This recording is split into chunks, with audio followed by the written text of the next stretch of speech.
When the going gets tough, you got to dig deep and give a little extra. Minnesota Wild did that tonight against the Washington Capitals as they pick up a big win over Alex Ovechkin and crew. And this is the way. This is the way that the Wild have to do it for the rest of the season. Let's talk about the keys to the win here tonight. And steady Freddy. Another solid performance for Gaudreau. And honestly, his goal total snuck up on me a little bit. We'll talk about that and plenty more on tonight's postcast. So let's fire it up.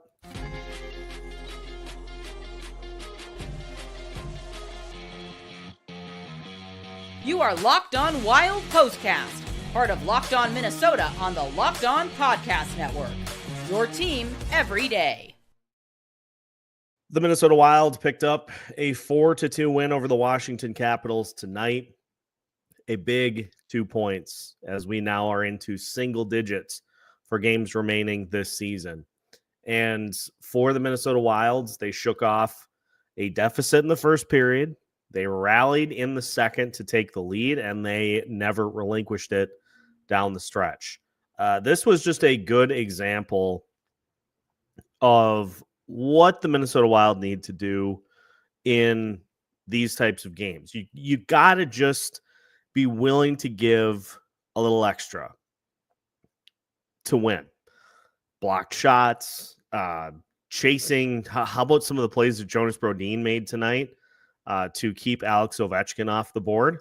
Something that has only happened a couple of times in his career. He scores every time he plays at the X.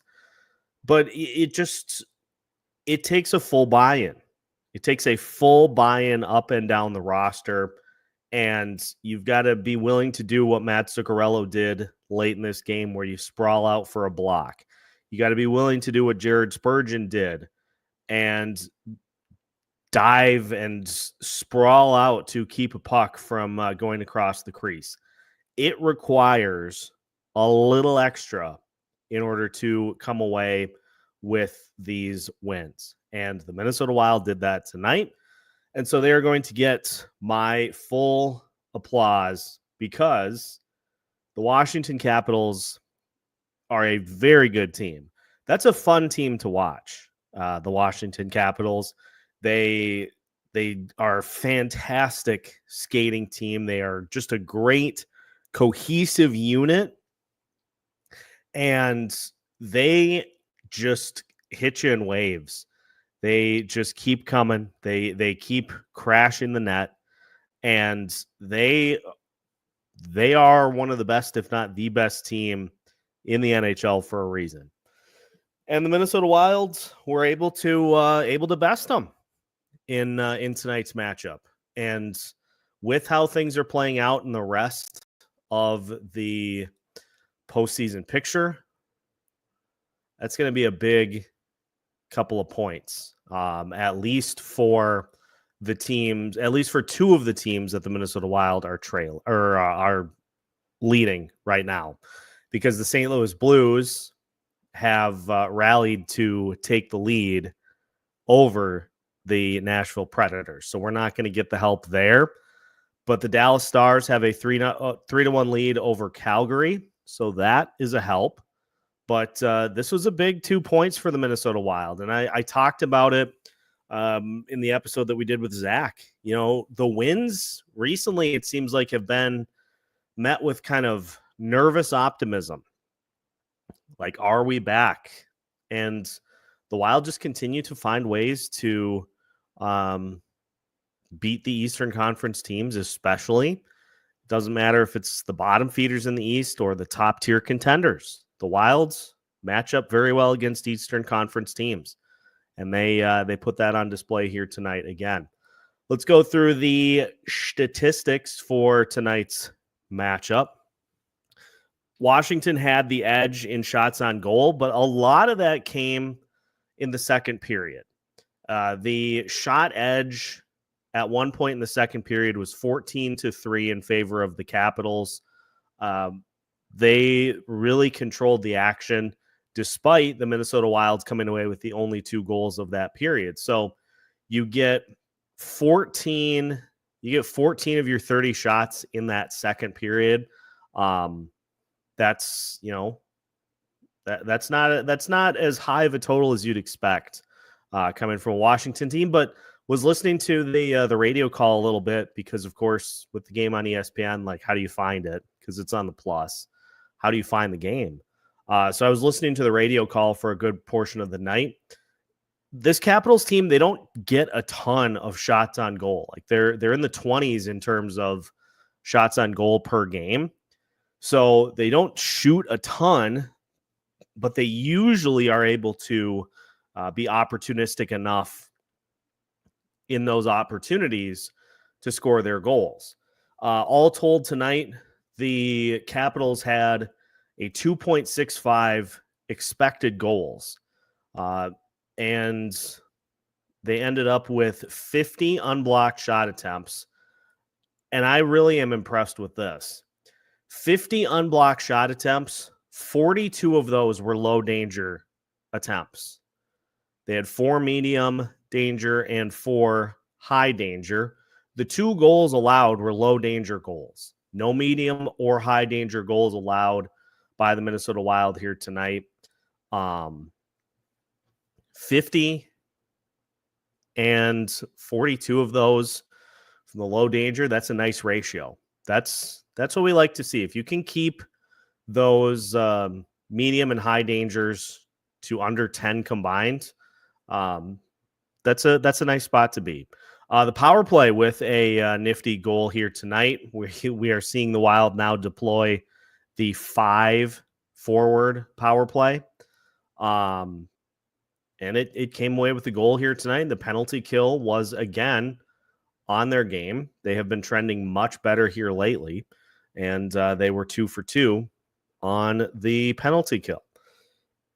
Over on the other end, the Washington Capitals, the number one or one of the number one scoring offenses in the league, they managed just a 1.28 expected goals.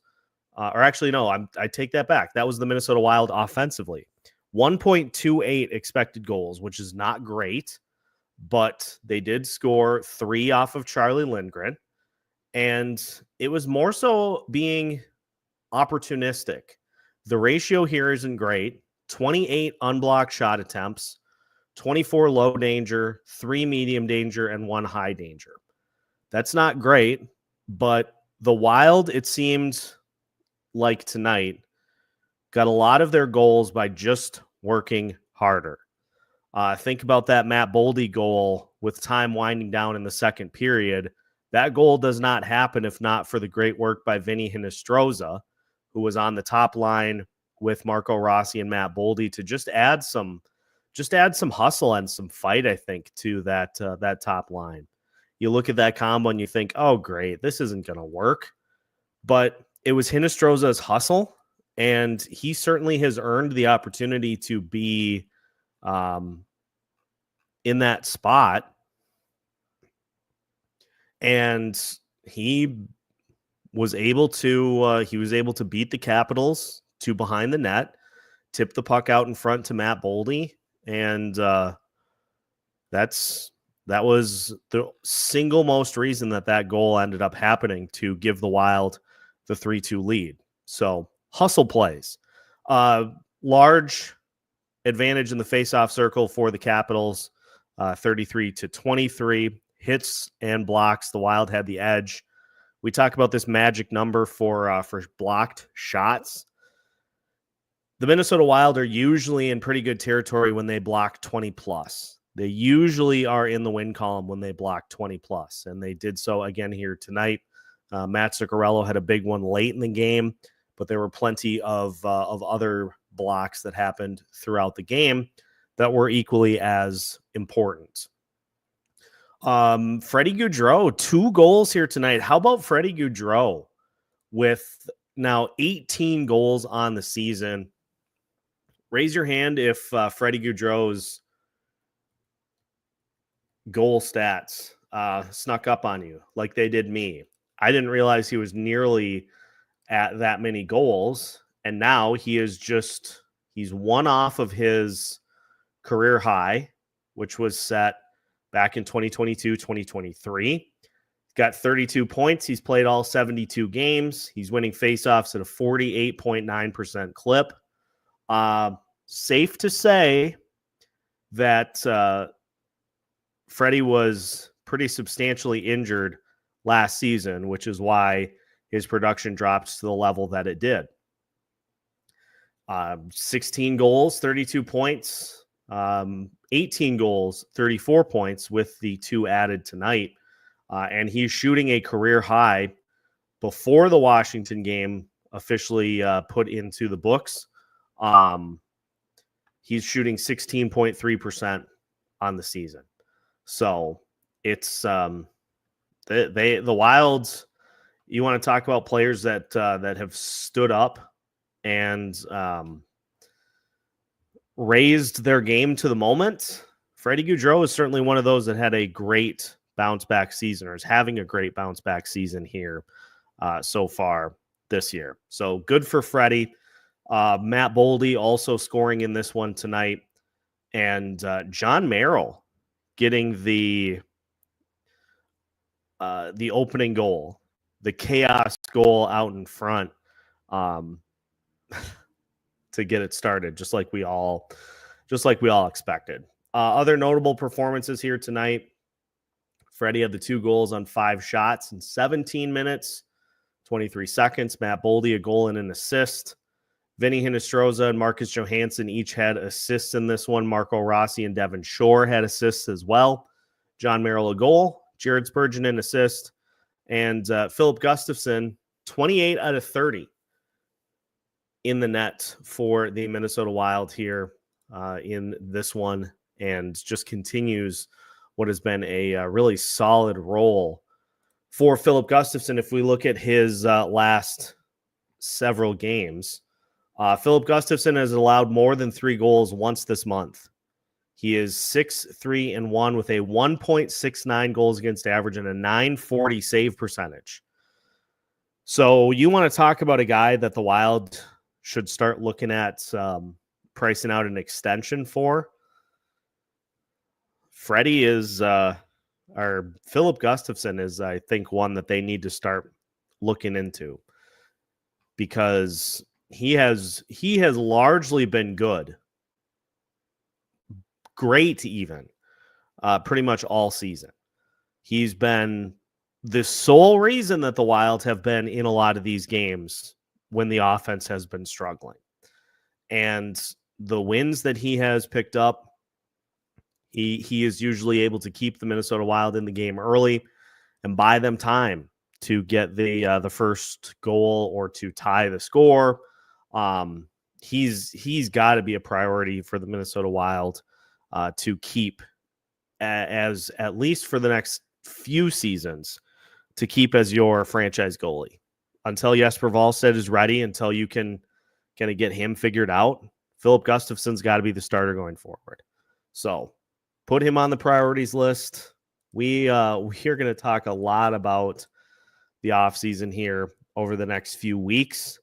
But obviously, I kind of want to wait to do the offseason stuff until we get to the offseason. Don't like to put the cart before the horse. Perfect timing. Minnesota Wild PR just posting this on X. Since March 1st, Filip Gustavsson is 7-3-1, leads the NHL with a .939 save percentage, ranks tied second in wins, and third with a 1.72 goals against average.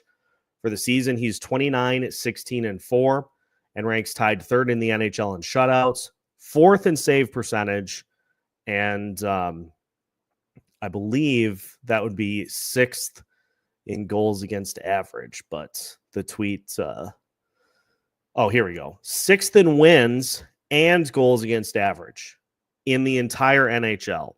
So lock him in. Lock him in. We want to be locked on Filip Gustavsson for the next several years. So get that going. We'll look at that. We'll look at that coming up for an upcoming episode. Just looking at some of the other goalies in similar spots that have signed extensions lately to try to see kind of what this would price out as. It's probably not going to be too much on the discount side, but if you have a good goalie, that can solve a lot of issues. If you don't, that can compound and cause a lot of issues. So we'll lock in a Filip Gustavsson episode. We'll also lock in a Jesper episode. Good call, KJ.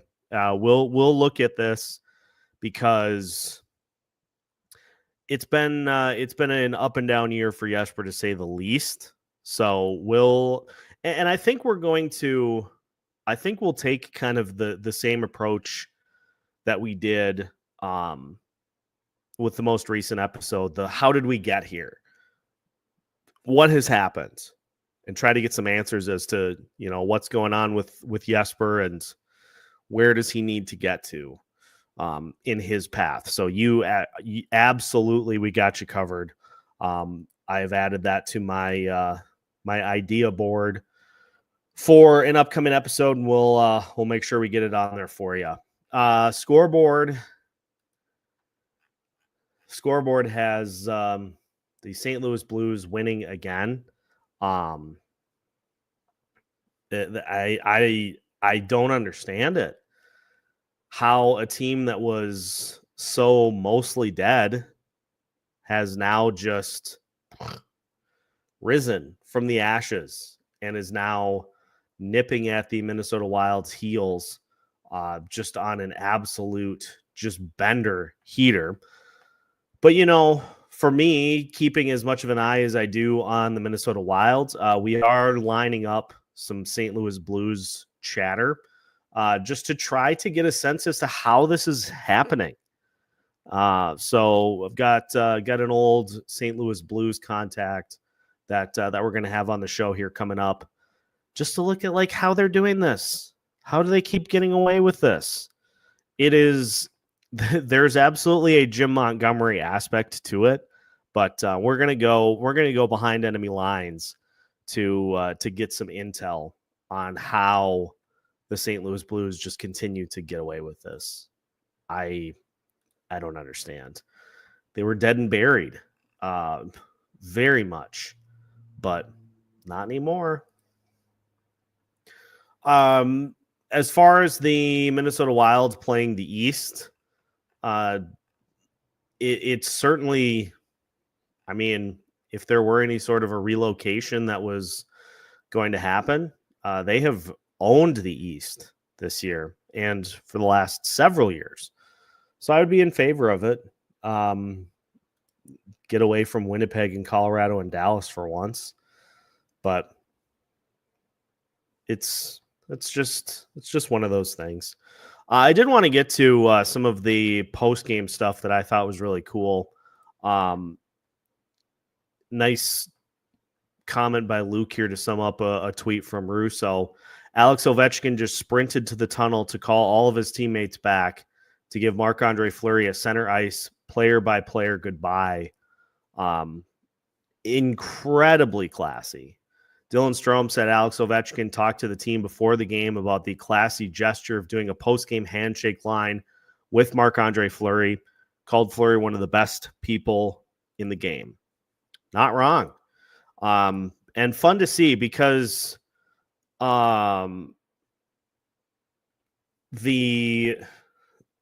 hasn't been a ton of fanfare around Marc-Andre Fleury's swan song season. But it is nice to see.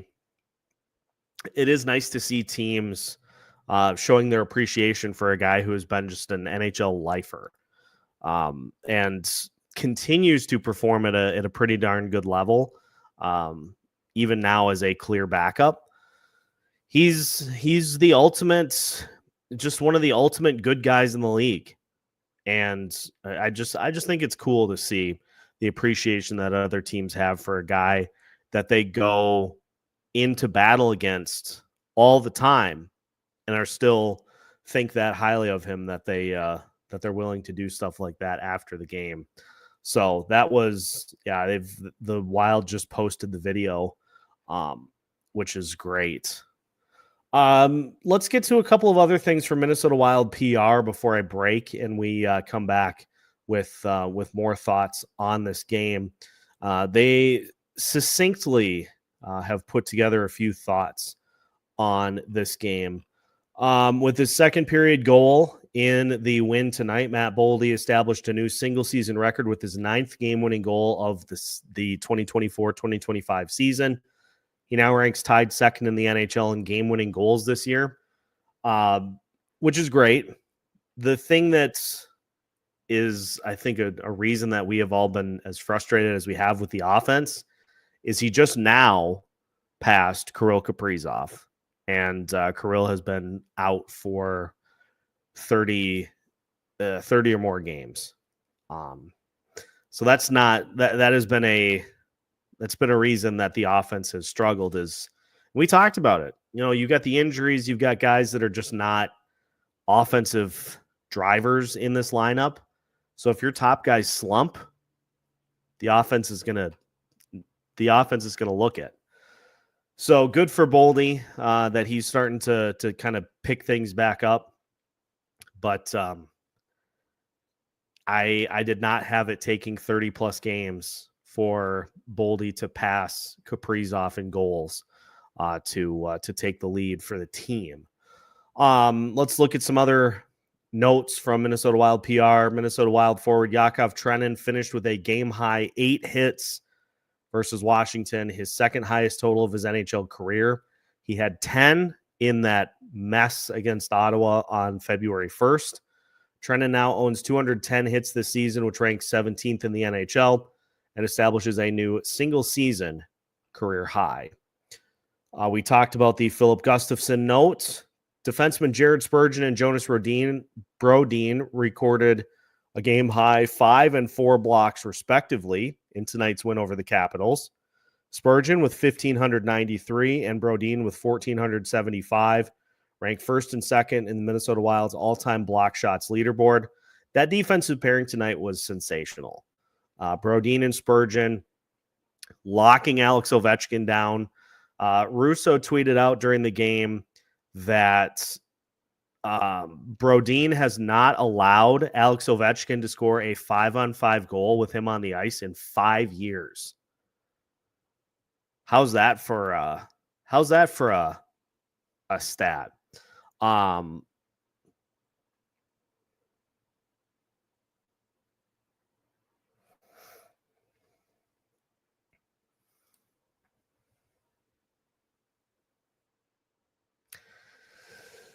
Optics.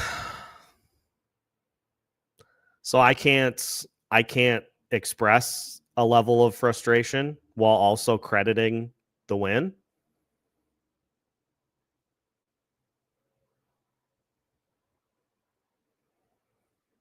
This is the kind of stuff that gets frustrating because now I am putting the show on complete hold until we talk this out.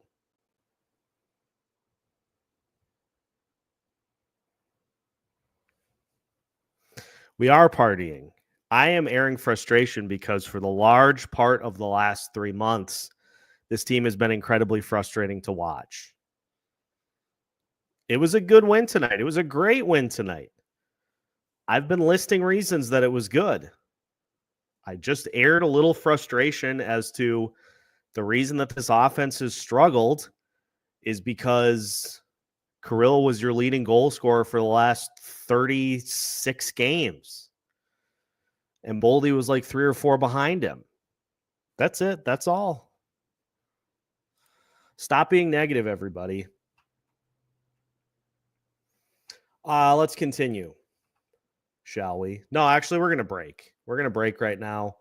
We'll continue after a quick set of commercials. Minnesota Wild win tonight by a score of 4-2. More of our Locked On Wild postcast is coming up after this. Today's episode of Locked On Wild is brought to you by Trade Coffee. If you're like me, your mornings have to start with a good cup of coffee. But I got tired of settling for grocery store brands that just weren't getting it done. That's why I turned to Trade. Let me tell you, their coffee is next level. Trade is the #1 specialty coffee marketplace in the U.S., bringing you fresh coffee from over 50 of the country's top roasters. Their experts have taste-tested thousands of coffees, curating over 450 amazing roasts. Whether you're new to coffee or know exactly what you like, they'll handpick the perfect match for you. They start you off with a short quiz to gather a flavor profile and match you up with a roast that is perfect for exactly what you're looking for. And if you don't love your first bag, don't worry. Trade will replace it for free until they get it just right. Right now, Trade is exclusively offering our listeners 40% off your first order at drinktrade.com/LockedOnNHL. That's drinktrade, TRADE.com/LockedOnNHL for $40 off your first order. drinktrade.com/LockedOnNHL. Tonight's postcast is also brought to you by Indeed. You just realized your business needed to hire somebody yesterday. How can you find amazing candidates fast? Well, that's easy. Just use Indeed. When it comes to hiring, Indeed is all you need. Stop struggling to get your job post seen on other sites. Indeed's sponsored jobs put your post at the top of the page and help you reach the right candidates faster. I was in a pretty robust job search over the summer, and my favorite thing about Indeed was that it showed those sponsored posts right at the top. So when I was searching through a particular field, trying to find jobs, there were some pretty appealing matches right off the drop that I was able to look at in every field. Then Indeed would ask me if I had particular sets of qualifications. If I said yes, it would pair me up with other jobs looking for that exact skill, almost like they were tying two pieces of string together. Now you can speed up your hiring process with a $75 sponsored job credit. Just go to Indeed.com/LockedOn right now and support our show by saying you heard about Indeed on this podcast. Terms and conditions apply. Hiring? Indeed is all you need.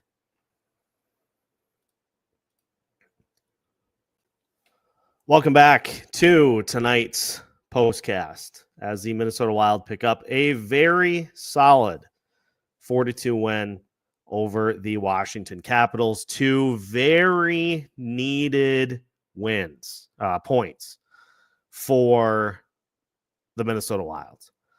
The St. Louis Blues, Haley is in the chat, by the way. You guys just could not let the Nashville Predators win, could you? You just couldn't let them have that one, could you? So it stays at a 2-point edge for the Minnesota Wild, thanks to the Nashville Predators continuing to do what they've done all season, which is just disappoint everyone. Everybody. Every single person that is a fan, is a season ticket holder, is a player. The Nashville Predators now on the season, 27-37-8. Because not only did they not get that game to OT, they lost in regulation. Not great. The Utah Hockey Club is now a full 10 points behind the St. Louis Blues after getting waxed, shellacked even. 8-0 at the hands of the Tampa Bay Lightning. So I am tapping them out. The Calgary Flames are losing to the Dallas Stars 3-1 at this moment. So, yeah. So the current standings, again, the Wild have a 2-point lead over the Blues. Hey, Haley, before you go, we are very due for a crossover to talk specifically about this wild card picture. I think we should definitely do one coming up to just talk about how we see this playing out over the final 9 or 8 games of the season. So, well, I'll slide into the DMs and we'll get that ironed out. But again, please stop winning. Please stop winning as frequently as you are. It's not the way we would like it to go. Let's not bury the lead either today. We did finally get the announcement that everybody has been waiting for with a very heavy disclaimer. Kirill Kaprizov and Joel Eriksson Ek, both back on the ice today at Tria. Both back on the ice today, I repeat. But there's a heavy disclaimer with that earlier today. And I am scrolling back meticulously because I want to get John Hines' specific wording of what he said. Because while they were able to get onto the ice, there is still a lengthy road ahead to getting them back into the lineup. But it is at least a step in the right direction. Even if it's a baby step, it's still a step in the right direction. And that is, I think, something. Doesn't it just feel like this team is due for a little bit of good news? A small amount of good news? And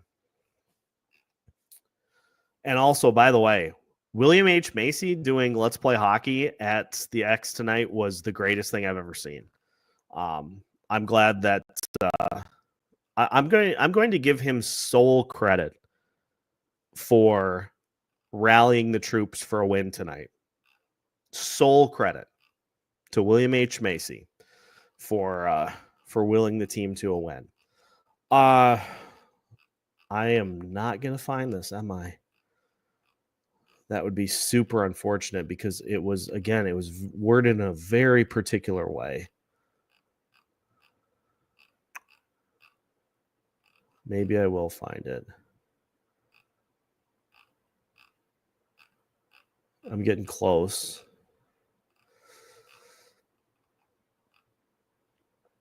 Okay, here's Michael Russo.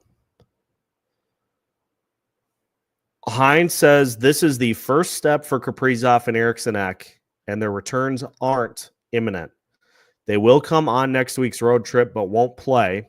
Kaprizov will see his surgeon in New York again on the trip. So that is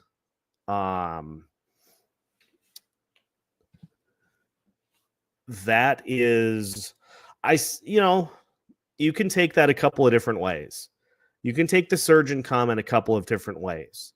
I'm going to take it as a simple follow-up. He had the surgery done in New York. So getting a follow-up just to see where things are at. That's how I'm going to take that to mean. I am looking at some of the responses to that and am seeing just a wide range of things, mostly doom scrolling. And I don't really feel like doing that. So we're not going to. The fact that they're coming on the trip, good step in the right direction. Calgary has gotten one back against the Dallas Stars. If they end up winning too, and the Wild pick up this win tonight and create no separation, I am going to lose it. But I guess we'll just have to wait and see how that plays out. By the way, Brandon Duhaime scoring tonight. A good band back together moment for the Brandon Duhaime fan club. That was good to see. That's a guy that I am always going to root for because he played the game the right way. He goes about the game the right way. Full effort, full tilt, all gas, no brakes, and would still be nice to have him be on the roster, because that fourth line still needs a little ironing out. But anyway, Alex Ovechkin tonight had 3 shots on goal in 19 minutes. His pace, unfortunately, has slowed some. It was looking like for a while that he was going to be coming into this game with a legitimate chance at breaking the record. But if you look at what he has done, actually not even slowing down. I stand corrected. He's got 6 goals in March, so he just had an off night. He scored against Winnipeg. Just had an off night. But the Wilds have a large amount of credit for doing that, because defensively they just did not give him any space. They didn't give him any space in this game. So that was good work defensively by the Minnesota Wild in this one as well.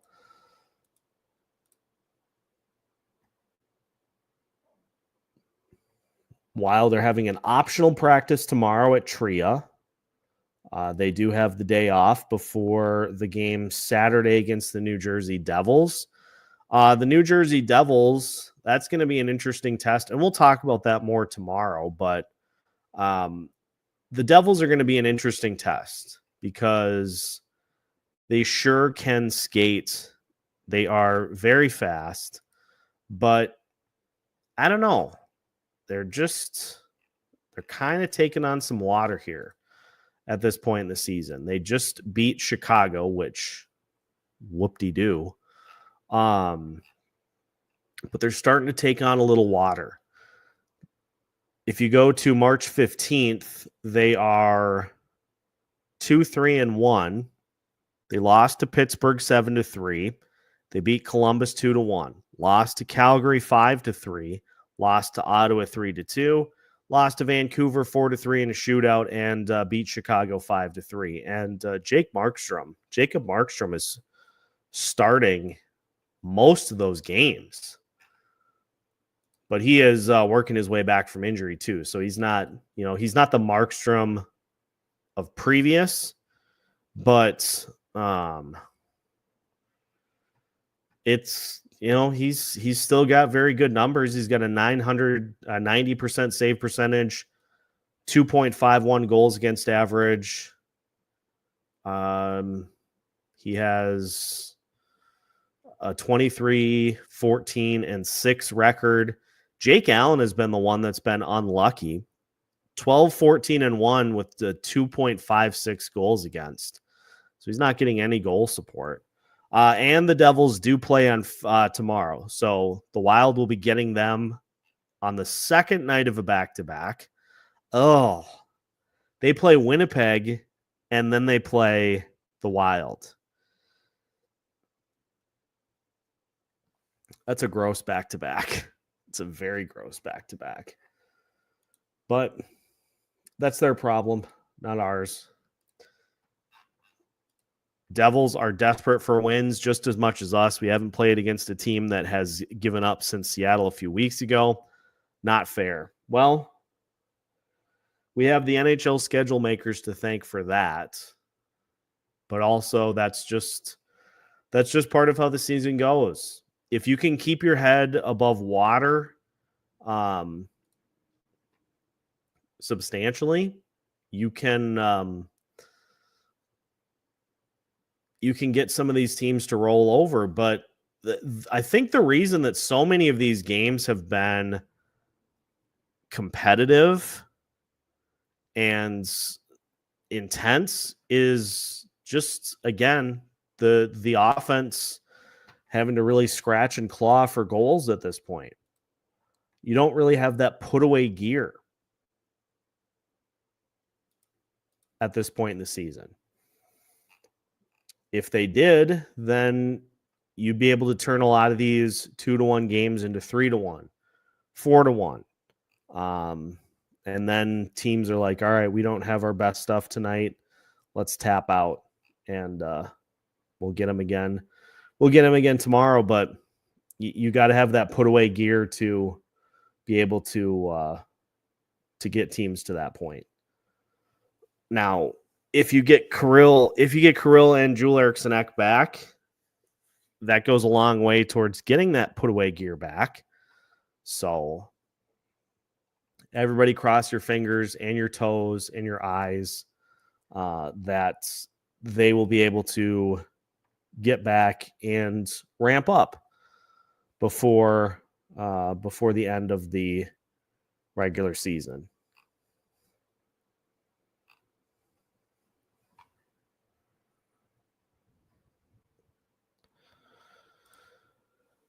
Do you think the Wild are trying to skate into the playoffs, then really try to save their energy and not to get hurt? I'm just going to keep pointing to the offense here lately.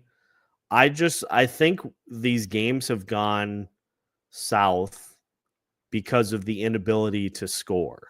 The defense hasn't really been an issue.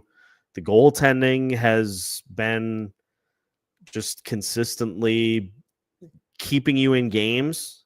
The reason that the Minnesota Wild have been slumping is because of the goal scoring and the pressure that it puts on everything else in the lineup. If you are struggling to score 2 goals, your goalie has to give up 1.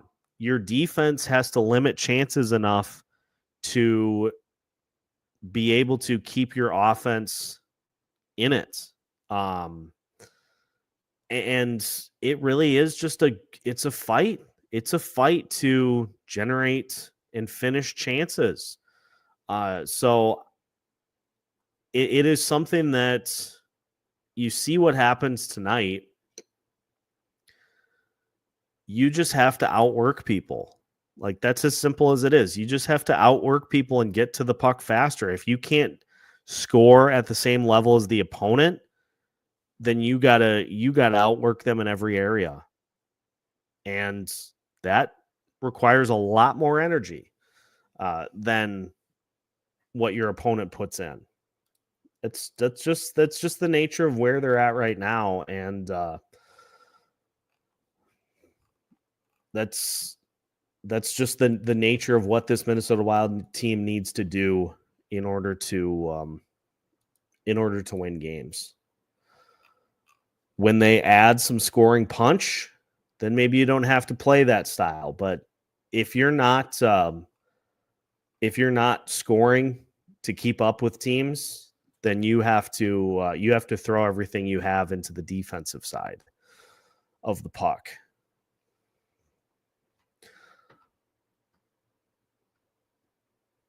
Beyond that, anyone have any additional Minnesota Wild questions before we kind of wrap up here for tonight? Solid win for the Wilds. The key phrase that I'm going to use from this game is doing a little extra. And the Wild certainly did a little extra here tonight with the block shots, with just all of the attention that they put on Alex Ovechkin to keep him from taking over.